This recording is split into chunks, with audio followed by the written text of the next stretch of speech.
Selamat pagi anak-anak, selamat belajar, salam sehat untuk semuanya, selamat beraktivitas. Jangan lupa tetap patuhi protokol kesehatan yang ada meskipun kalian saat ini sedang belajar daring. Pada pagi hari ini, sebelum kita akan memulai pembelajaran pada pagi hari ini, alangkah baiknya kita berdoa terlebih dahulu menurut agama dan kepercayaan kalian masing-masing. Berdoa dimulai. Berdoa selesai. Setelah berdoa, jangan lupa kalian untuk mengisi absen pada kolom link yang telah Bu Elok sediakan di dalam Google Classroom, yakni http://gg.gg absen sem 2 BIN kelas 11. Jangan lupa ya, karena absen ini sangat penting bagi kita semuanya. Nah, jangan sampai kalian telat juga melakukan pengabsenan. Pada pagi hari ini, sebelum memulai pembelajaran, Bu Elok akan memberikan tujuan pembelajaran kita, yakni ada dua. Yang pertama, kalian dapat menganalisis sistematika karya ilmiah dengan baik dan benar. Dan yang kedua, kalian dapat menganalisis kebahasaan karya ilmiah dengan baik dan benar. Hanya dua itu saja, silakan kalian pahami. Berarti hari ini kita akan membahas apa? Ya, kita akan membahas tentang karya ilmiah. Masih seputar karya ilmiah. Mengapa karya ilmiah saat ini sedang ramai dibicarakan, bahkan ada banyak lomba mengenai karya ilmiah? Karena saat ini pentingnya kita untuk mempelajari karya ilmiah, guna untuk kedepannya kita dapat mengetahui bagaimana dan cara membuat karya ilmiah yang baik dan benar sesuai dengan kaidah yang ada. Seperti itu. Nah, pada pertemuan sebelumnya saya akan merefresh kembali. Kita masih membicarakan tentang karya ilmiah, yakni berupa pengertian, berupa ciri-ciri, bentuk, dan masih banyak lagi. Kali ini Bu Elok akan merefresh sejenak, ya, kita akan kembali sejenak ke materi sebelumnya, yaitu tentang karya ilmiah.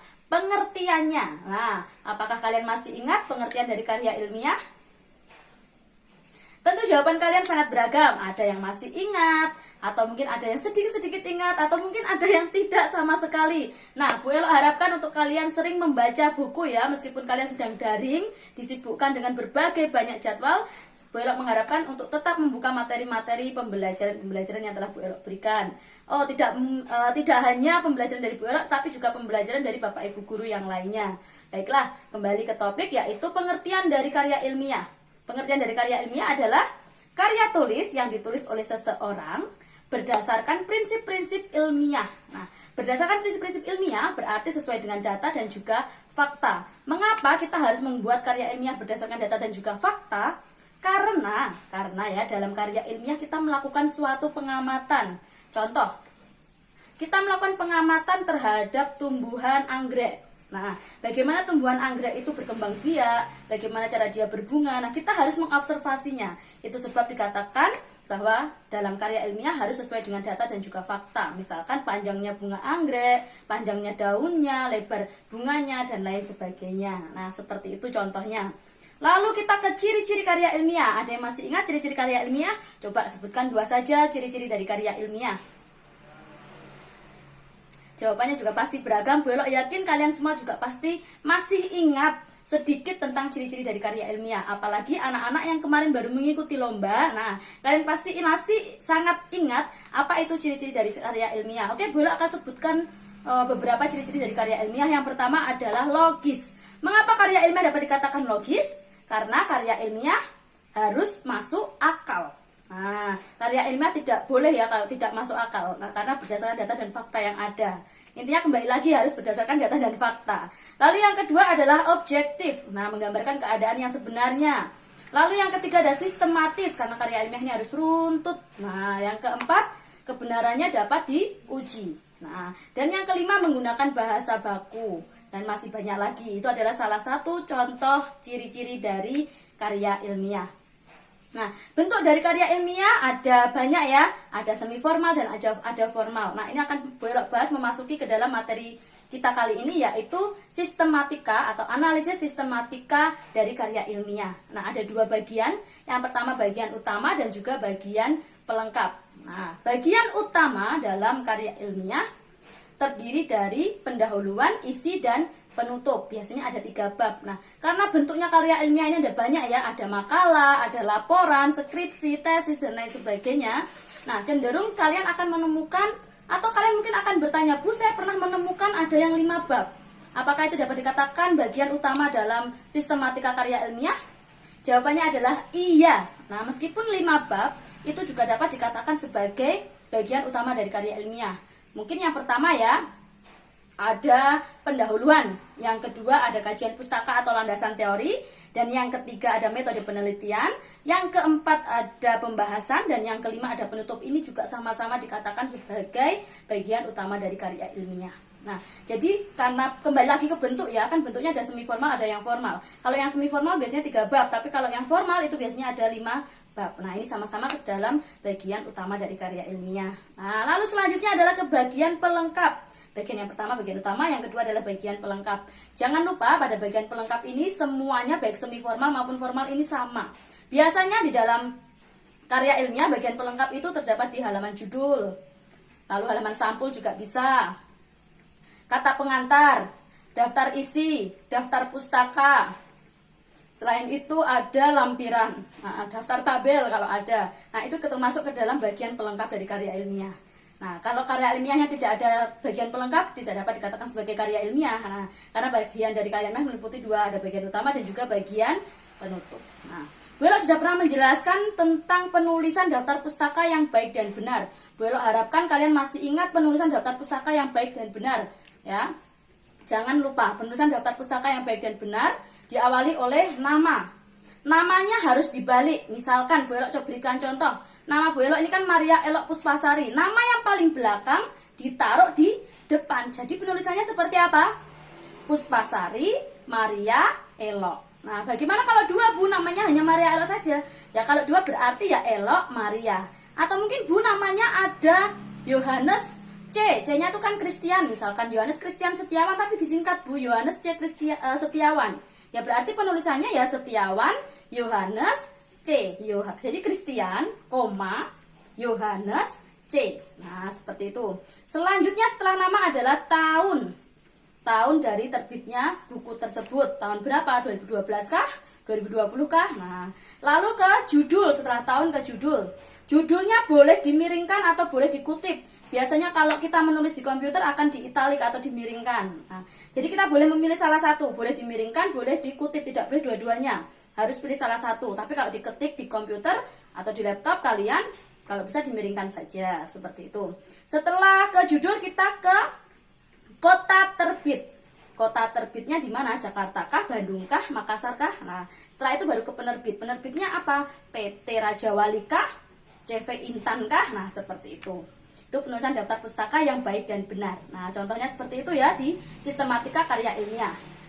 Selanjutnya adalah ke analisis kebahasaan karya ilmiah. Nah, ini sangat penting karena ini masuk ke dalam bahasa Indonesianya. Jadi analisis kebahasaan karya ilmiah itu ada 4. Yang pertama adalah pemilihan kata atau pilihan kata. Yang kedua adalah penggunaan ejaan. Dan yang ketiga adalah penggunaan kalimat. Dan yang keempat adalah penggunaan paragraf. Perlu kalian ketahui, dari keempat kebahasaan tersebut semuanya sangat penting dalam karya ilmiah. Kita akan kupas sedikit tentang pemilihan kata atau pilihan kata. Pemilihan kata yang baik dan benar harus sesuai dengan kaidah kebahasaan. Jadi pilihan kata itu tidak boleh menggunakan bahasa sehari-hari, ya tidak boleh. Jadi harus menggunakan bahasa yang baku. Meskipun di dalam salah satu ciri-ciri karya ilmiah bahasanya harus komunikatif, artinya mudah dipahami oleh pembaca, tapi kita tidak boleh melupakan yang namanya bahasa baku. Jadi kita harus menggunakan pilihan kata yang tepat. Subjek, predikat, objek, keterangannya juga harus jelas, seperti itu. Ya. Lalu yang kedua adalah penggunaan ejaan. Ini kaitannya juga dengan kalimat efektif, bahasa baku, lalu penggunaan tanda hubung dan lain sebagainya. Ketika kita menemukan kata atau istilah penggunaan ejaan, pikiran kita harus kita langsung tujukan kepada penggunaan bahasa baku yang baik dan benar sesuai dengan kaidah. Lalu penggunaan kalimat efektif, artinya tidak boleh pemborosan kalimat. Kalau sudah kalimat efektif ya kita harus menggunakan kalimat seefektif mungkin agar mudah dipahami oleh pembaca. Lalu tanda hubung yang tepat, tanda hubung intra kalimat, antar kalimat kalian juga harus memahami. Tanda hubung intra kalimat berarti tanda hubung yang ada di dalam kalimat. Contohnya dan, karena, sehingga itu ya. Lalu kalau antar kalimat berarti setelah titik. Contohnya jadi, oleh karena itu, maka dari itu. Nah, itu termasuk antar kalimat. Jadi kalian harus bisa membedakan mana konjungsi intra kalimat, mana konjungsi antar kalimat. Seperti itu. Selanjutnya di sebagai awalan dan di sebagai kata depan. Kalian harus bisa membedakan awalan dan kata depan. Kalau di sebagai awalan berarti penulisannya digabung. Contohnya di plus makan berarti dimakan. Nah, seperti itu. Lalu kalau di sebagai kata depan itu menunjuk tempat, menunjuk wilayah, menunjuk suatu kota, menunjuk letak. Nah, berarti penulisannya dipisah. Contohnya di Surabaya, di Makassar, di Jantung, di sana, di sini. Nah, itu contohnya seperti itu.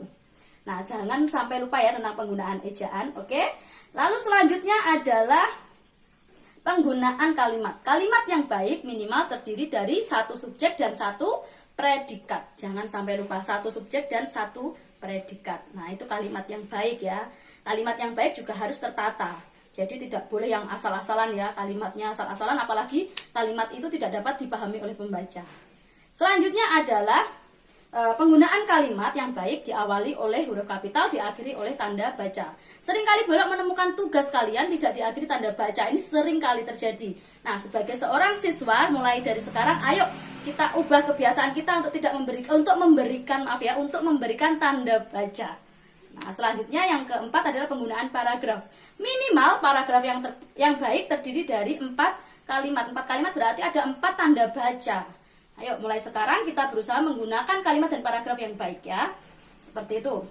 Nah, sebelum Bu Elok melanjutkan ke materi selanjutnya pada pertemuan selanjutnya, hari ini Bu Elok akan memberikan tugas terlebih dahulu. Contoh tugas yang pertama, bisa kalian tulis ya. Tugas yang pertama adalah buatlah 5 daftar pustaka bebas, terserah kalian, bukunya juga bebas. Silahkan kalian cari 5 daftar pustaka. Tugas yang pertama. Tugas yang kedua, buatlah latar belakang dengan judul karya ilmiah, minimnya etika sopan santun di kalangan pelajar. Nah, minimnya etika sopan santun di kalangan pelajar. Buatlah latar belakangnya ya. Lalu yang kedua, buatlah rumusan masalah dengan tema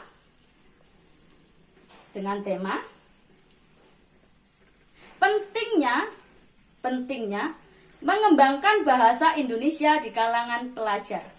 Buatlah rumusan masalah dengan tema pentingnya menggunakan bahasa Indonesia di kalangan pelajar.